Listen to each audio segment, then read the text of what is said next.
ఆడబిడ్డ నిధి నిరుద్యోగ భృతి రైతు భరోసా ఉద్యోగస్తులకు అయ్యారు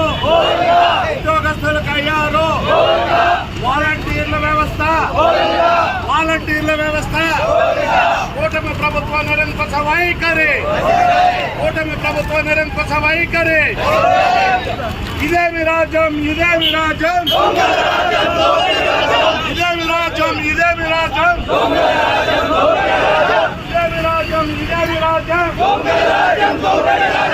ఆడబిడ్డ నిధి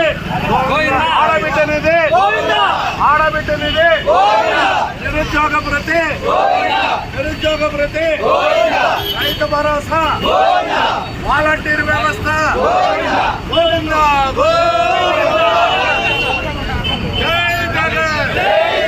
కూటమి ప్రభుత్వ నిరంకుశ వైఖరి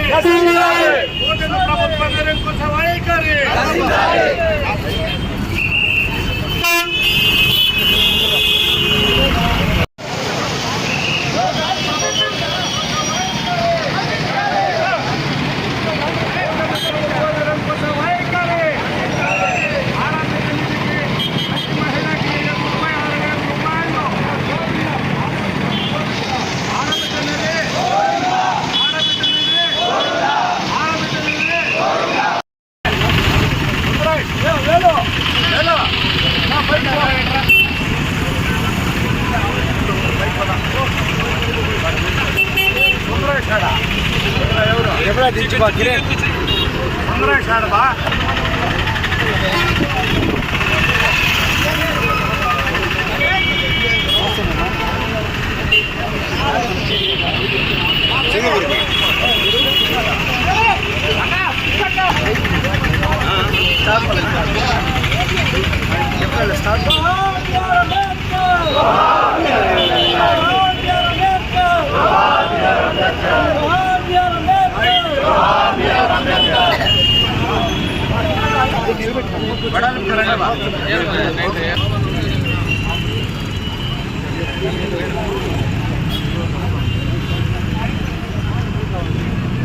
బా రండి అందరూ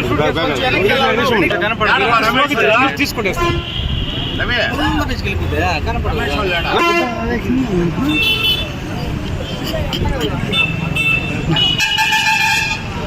జై జగన్ జగన్మోహన్ రెడ్డి గారి నాయకత్వం వెన్నుపోటుకు ప్రజలను మోసం చేసిన కూటమి ప్రభుత్వం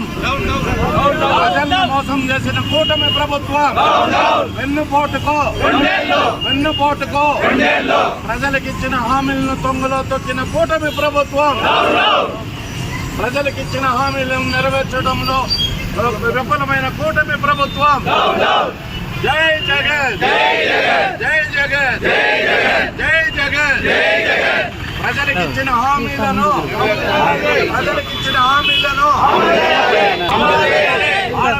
కింద నెలకు 1500 నిరుద్యోగ భృతి కింద నిరుద్యోగులకు 3000 రూపాయలు ఇవ్వాలి. ప్రతి నెల నిరుద్యోగులకు 3000 రూపాయలు ఇవ్వాలి. రైతు భరోసా పూర్తిగా 20,000 అదే విధంగా తొలగించినటువంటి వాలంటీర్లను తక్షణమే తీసుకోవాలి.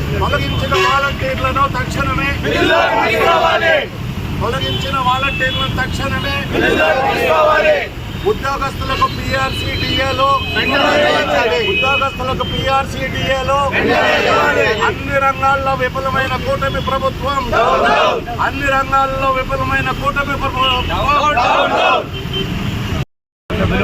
పత్రికా సోదరులు ఎలక్ట్రానిక్ అందరూ కూడా నమస్కారం.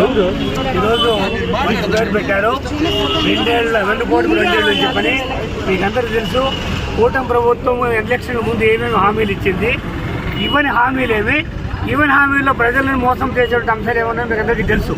ఇటీవల కలిసి మీకు అందరికీ తెలుసు. మెడికల్ కాలేజీ ప్రైవేటీకరణ చేస్తామని హామీలో పెట్టింటే ప్రజల స్పందన ఎట్లా తెలిసిండేది. అయితే చేయకుండా వచ్చిన తర్వాత మెడికల్ కాలేజీలు ప్రైవేటీకరణ చేస్తామని పెద్ద దుమారు చేస్తే రాష్ట్ర వ్యాప్తంగా వైఎస్ఆర్ శ్రేణులు పెద్ద ఎత్తున నిరసన వ్యక్తం చేసి కోటి సంతకాలతో గవర్నర్ గారికి రిప్రజెంటేషన్ ఇచ్చి కోర్టుకు పోతామంటే ఈరోజు ఒకే ఒక వ్యక్తి కూడా ప్రైవేట్గా నేను దాన్ని తీసుకుంటానని చెప్పి ఎవరు కూడా ముందుకు రాలేదు. ఒక్క నంద్యాల కాలేజీకి మాత్రం ఒక ఆయన వస్తే ఆయన వెనకెళ్ళిపోయినాడు, ప్రైవేట్ నియమించే కాలేజ్ చెప్పి పోయినాడు. అదొకటి. ఈ మధ్యకాలంలో మీరు చూస్తూ ఉంటారు అనేక గ్రామాల తర్వాత ఒక వారం 10 రోజులుగా డిఎస్సీ ఆకుతొక్కలు మీరు చూస్తూ ఉంటారు. ప్రస్ఫుటంగా తెలుస్తూ ఉంది. గతంలో హైకోర్టు తీర్పు ఇచ్చింది. ఏంటి డిఎస్సీ అనేది ఒక 2 విషయాలు ఏంటంటే, సహజంగా డిఎస్సీ రాయిన తర్వాత రకరకాల కేటగిరీకి మేము ఎగ్జామ్ రాస్తాం.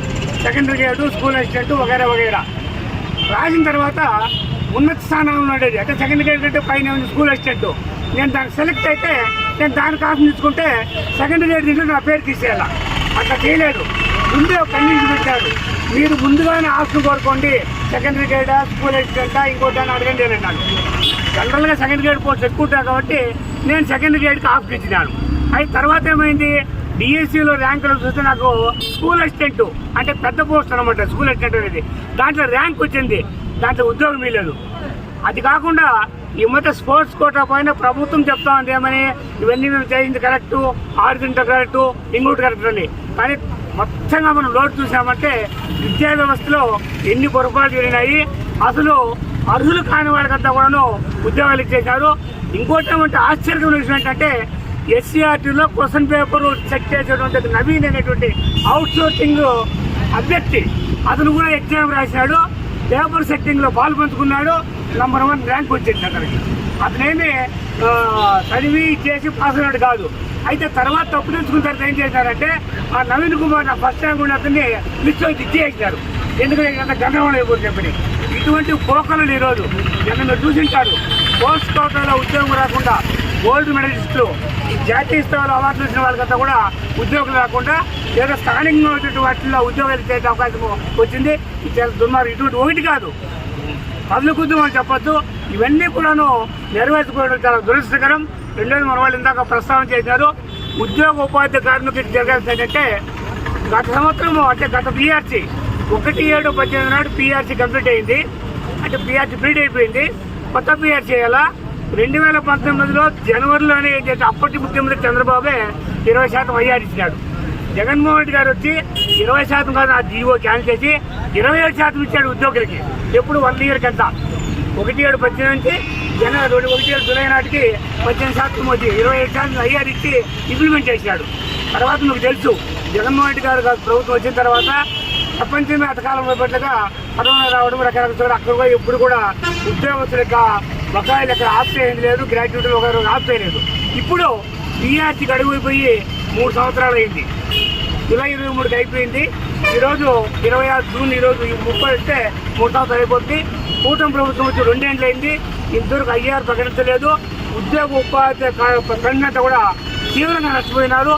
ఇటువంటి ఒకటి కాదు మనం చెప్పుకోవచ్చు. కాబట్టి ఇవన్నీ కూడా ప్రభుత్వం ఆలోచన చేసి వెంటనే ఇంప్లిమెంట్ చేయాలి. లేకపోతే అన్ని వర్గాల నుంచి వ్యతిరేకమైనటువంటి పరిస్థితులకు వచ్చినా కూడా ఈ సందర్భంగా నేను తెలియజేస్తూ అవకాశం ఇచ్చిన అందరికీ కూడాను ధన్యవాదాలు. ఈరోజు చంద్రబాబు నాయుడు గారు ఈ కూటమి ప్రభుత్వం వచ్చి 2 ఏళ్ళు పూర్తయిన సందర్భంగా ప్రజలకు ఇచ్చిన హామీలు ఏది నెరవేర్చకపోగా వైఎస్ఆర్ కాంగ్రెస్ పార్టీ ఈ ప్రజా క్షేత్రంలో తెలుసుకోవాలని ప్రజల మధ్యగా వచ్చినాము. ఈరోజు మీరు చెప్పుకునే అమరావతి గురించి చెప్పుకుందాం. మీకు అమరావతి ఎవరైతే మీరు రైతులు ఒప్పుకొని మీకు భూములు ఇచ్చారన్నారో, నిన్న జగన్మోహన్ రెడ్డి గారి దగ్గర వచ్చి వాళ్ళు కడుపు కారేసుకొని బాధలు పడుతున్నారు. మా భూములు లాక్కుంటున్నారు, మా దగ్గర రోడ్లు తీసుకుంటున్నారు, మా భూములకి సరైన పైకం చెల్లించలేదని చెప్పి జగన్మోహన్ రెడ్డి దగ్గరకు వచ్చారు.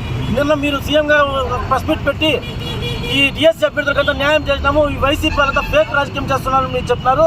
ఫేక్ రాజకీయం చేస్తారని నిన్న జగన్మోహన్ రెడ్డి గారు డిఎస్సీ అభ్యర్థులు 100 మంది పోయి మాకు జరిగిన అన్యాయాన్ని వివరించమని చెప్పి చేస్తున్నారు. ఈరోజు అలాగే ఆ పక్కన పెడితే గతంలో వైఎస్ఆర్ కాంగ్రెస్ పార్టీ అధికారంలో ఉన్నప్పుడు కాపు నేస్తామని ఎంతోమంది పలికి కులస్తులకి కాపు నేస్తం ఇచ్చి మహిళలు ఎంతో ఆదుకున్న మంది జగన్మోహన్ రెడ్డి ఇప్పుడు ఈరోజు కాపులకు ఏం చేస్తున్నారు? ఆ కాపుల తరఫున పోరాడే కాపు నాయకుడు ఈ పవన్ కళ్యాణ్ ఎక్కడ పోయినారో మాకు అర్థం కావడం లేదు. గతంలో కాపులు నెలకు వచ్చాక ఆడబిడ్డలు 15,000 సంవత్సరానికి 15,000 తీసుకునేవారు. ఈ హామీలంతా ఏమైనాయి? అవి ప్రశ్నిస్తే జైలు, బెయిలు, ఖైరు ఇవంతా మాకు అవసరమా? దయచేసి మీరు ఇచ్చిన హామీ నిలబెట్టండి, లేదంటే మేము ఇంకా రోడ్లలోకి వచ్చి రోడ్ల మీద కూర్చుంటామని తెలియజేసుకుంటూ సెలవు తీసుకుంటున్నాం. అందరికీ నమస్కారం. ఈరోజు పలమనేరు నియోజకవర్గ సమన్వయకర్త డాక్టర్ ఎన్ వెంకటేగౌడ గారి ఆదేశాల మేరకు ఈరోజు వెన్నుపోటుకు 2 సంవత్సరాలు అనే కార్యక్రమం ఈరోజు వైఎస్ఆర్ కాంగ్రెస్ పార్టీ ప్రతి మండలంలోనూ వాడవాళ్ళ జరుపుకుంటున్నారు. ఈరోజు ఈ కార్యక్రమం యొక్క ముఖ్య ఉద్దేశం ఏమనగా ఆ రోజు 2024వ సంవత్సరం మేనిఫెస్టో తయారు చేసినప్పుడు మన మాజీ ముఖ్యమంత్రి కూటమి ప్రభుత్వం ఈ పథకము మేము చేయగలము చేయలేము అని కూడా 14 సంవత్సరాల ముఖ్యమంత్రిగా అనుభవం ఉన్నటువంటి ఒక ప్రజెంట్ సీఎం చంద్రబాబు నాయుడు గారు ఆ రోజు ఉచిత పథకాలు అందరికీ ఇస్తామని చెప్పాడు. అందులో ముఖ్యంగా ఇంటిలో కూర్చున్న మహిళకి 1500 రూపీస్ 1500 రూపాయలు ప్రతి నెల ఇస్తామని చెప్పేసి ముద్రగొట్టాడు. అలా 1500 అంటే సంవత్సరానికి 18,000. అలాగే నిరుద్యోగుల గురించి చెప్పాడు. ఇంట్లో కూర్చొని ప్రతి ఒక్క నిరుద్యోగికి 3,000 రూపాయలు ఇస్తామని చెప్పాడు. అంటే సంవత్సరానికి 36,000. ఇప్పుడు ఎంత 2 సంవత్సరాలు అయిపోయింది, ఇంతవరకు తీర్చలేదు. అలాగే కూడా ఇంకొక ముఖ్య విషయం ఏంటంటే 50 సంవత్సరాలు నిండిన ప్రతి ఒక్క బీసీలకి పెన్షన్ ఇస్తామన్నాడు, ఇంతవరకు ఇవ్వాల. అన్నదాత సుఖీభావం అన్నాడు, ఆ కార్యక్రమం చేయాల. ఏ కార్యక్రమం చేయనటువంటి మన ముఖ్యమంత్రి ఎవరంటే మన చంద్రబాబు నాయుడు గారు. ఆ రోజు కూడా మా యొక్క నాయకులు ఎమ్మెల్యేలు అందరూ జగన్మోహన్ రెడ్డి గారికి చెప్పారు, అన్నా ఏదన్నా ఒక పథకం చెప్పు మనం అధికారంలోకి వస్తామని. కానీ ఆ రోజు కూడా ఆయన ఏం చెప్పాడంటే మనకి ఇలా తప్పుడు వాగ్దానాలు చెప్పి అధికారంలోకి వచ్చేది మనకి ఇష్టం లేదు, మనం నిజాయితీగా ఉందాం, కాళ్ళని ఎగరేసుకొని తిరగదామని చెప్పాడు. అటువంటి ముఖ్యమంత్రి ఎవరంటే మా మాజీ ముఖ్యమంత్రి వైఎస్ జగన్మోహన్ రెడ్డి గారు. ఇప్పటికైనా ప్రజలు ఆలోచించాలి. ఉద్యోగస్తులకు ఏం చెప్పాడు ఆ రోజు కూడా, మీకు ఒక ప్రతి డిఏ 6 నెలలకు ఒక డిఏ ఇస్తామని చెప్పాడు, పిఆర్సీ వేస్తామన్నాడు. ఇంతవరకు ఒక డిఏ కానీ ఒక పిఆర్సీ కానీ ఇంతవరకు ఇవ్వలేదు. కానీ మేధావులంతా ఆలోచించండి, ఈయన చేస్తున్న కుట్రలు కుతంత్రాలంతా కూడా మీరు ఆలోచించాలని మేము మనస్ఫూర్తిగా కోరుకుంటూ నాకు ఈ అవకాశం ఇచ్చిన వైఎస్ఆర్ కాంగ్రెస్ కుటుంబ సభ్యులందరికీ ధన్యవాదాలు తెలియజేసుకుంటున్నాను. జై జగన్, జై జగన్, జై జగన్. ఈరోజు రాష్ట్ర వ్యాప్తంగా కూడా వైఎస్ఆర్ కాంగ్రెస్ పార్టీ చేపట్టిన ఈ నిరసన కార్యక్రమం అన్ని నియోజకవర్గాల్లో జరుగుతుంది. ఇది ఈ 10 రోజుల్లో కూడా 4వ తారీఖు ఈరోజు శాంతియుతంగా నిరసన తెలపడం, అదేవిధంగా 8, 9వ తారీఖుల్లో ఏదైనా ఒక రోజు ప్రజా సంఘాలు కానీ రైతులతో కూడా ఒక రౌండ్ టేబుల్ సమావేశంలాగా ఇండోర్లో ఒక సమావేశం ఏర్పరిచి ప్రజలకు జరుగుతున్న అన్యాయాన్ని వివరించడం, చివరిగా ముగింపుకు 12వ తారీఖు పలమనేరు నియోజకవర్గంలో అన్ని మండలాల నుంచి వైఎస్ఆర్ కాంగ్రెస్ పార్టీ కానీ అదేవిధంగా ప్రజలు, రైతులు, మహిళలు, విద్యార్థులు అందరూ కూడా మరి ఈ 2 ఏళ్ల కూటమి పాలన వైఫల్యానికి నిరసనగా మరి అందరూ కూడా ర్యాలీ చేసి ముఖ్య ఉద్దేశం గడిచిన 2 ఏళ్లలో ప్రజలు ఏ విధంగా మోసపోయారు, వాళ్ళు చెప్పినటువంటి హామీలు ఏది కూడా పూర్తిగా నెరవేర్చకుండా ప్రజలు ఏ విధంగా మోసం చేశారనే విషయాన్ని ప్రజలకు వివరించడానికి ఈ కార్యక్రమం ముఖ్య ఉద్దేశం. ఇందాక అందరూ చెప్పే మన హేమంత్ కుమార్ రెడ్డి గారు కూడా చెప్పారు, రైతు భరోసా ఒక్క రాష్ట్ర ప్రభుత్వమే 20,000 రూపాయలు చెల్లిస్తామని చెప్పి ఎన్నికల్లో. కానీ ఈరోజు అది చెల్లించకపోయే మాట అటుంచి ఆ ఇచ్చే 13,000 రూపాయలు కూడా దాదాపు 50% మంది రైతులకు అందలేదు. అదేవిధంగా ఉద్యోగస్తుల విషయంలో తీవ్ర అన్యాయం చేశారు. వారికి పిఆర్సీ కానీ డిఏలు కానీ చెల్లించకుండా వాళ్ళు ఏదైనా గళమెత్తి మాకు రావాల్సిన బాకీలన్నీ చెల్లించండి నేను అడిగితే మరి సస్పెండ్ చేయిస్తున్నారు. ఇది ప్రజాస్వామ్యానికి విరుద్ధం. అదేవిధంగా వాలంటీర్లని ఆ ఉగాది సందర్భంగా చెప్పారు మా ఇప్పుడున్న ముఖ్యమంత్రి వర్యులు, మీకు 5,000 కాదు ఉగాది కానుక 10,000 రూపాయలు ఇస్తానని చెప్పి ఉన్న వాలంటీర్లను పూర్తిగా తీసివేసి ఈరోజు గ్రామీణ ప్రాంతాల్లో కానీ పట్టణ ప్రాంతాల్లో కానీ ప్రజలు తీవ్రమైన అవస్థలు పడుతున్నారు. ఇలా ప్రతి ఒక్కటి కూడా ఇప్పటికీ నిరుద్యోగ భృతి ఈ 2 సంవత్సరాలకి ఒక్కొక్క నిరుద్యోగికి 72,000 రూపాయలు బాకీ ఉన్నారు. అదేవిధంగా మహిళలకి 36,000 రూపాయలు బాకీ ఉన్నారు. ఇప్పుడైనా కళ్ళు తెరిచి వాళ్ళకి రావాల్సింది ఈ 2 ఏళ్లలో మీరు ఇచ్చిన హామీల ప్రకారం నిరుద్యోగులకు ఆ 72,000 రూపాయలతో పాటు ఈ నెల నుంచి 3,000 రూపాయలు ఇస్తూ ఖచ్చితంగా చెల్లించాలి. మహిళలకు కూడా 36,000 రూపాయలతో పాటు 1,500 చెల్లించాలి. గతంలో మీరు ఫ్రీ బస్ పథకాన్ని ప్రవేశపెట్టారు. అది కూడా 1.5 సంవత్సరం గడిచిన తర్వాత ప్రవేశపెట్టారు. ఏ సూపర్ 6లో ఏ ఒక్కటి కూడా పూర్తి స్థాయిలో అమలు కాలేదు. అరాకొరా చేయడం, మరి జబ్బలు తెరుచుకోవడం, మా సూపర్ 6 సూపర్ హిట్ అయిందని చెప్పుకోవడం తప్పితే ప్రజలకు ఒరిగింది ఏమీ లేదు. ప్రజలు అందరూ కూడా ప్రతి ఒక్క విషయాన్ని గమనిస్తున్నారు. మరి ప్రజలకి మీడియా ద్వారా కూడా మేము ఈ నిరసన కార్యక్రమం ద్వారా ఇవన్నీ తెలియాలనే ఉద్దేశంలో ఈ కార్యక్రమాలను ఏర్పాటు చేసినాం. ఇందుకు సహకరించిన నా తోటి వైఎస్ఆర్ కాంగ్రెస్ పార్టీ సభ్యులందరికీ పేరు పేరున ధన్యవాదాలు తెలుపుతూ సెలవు తీసుకుంటున్నాం.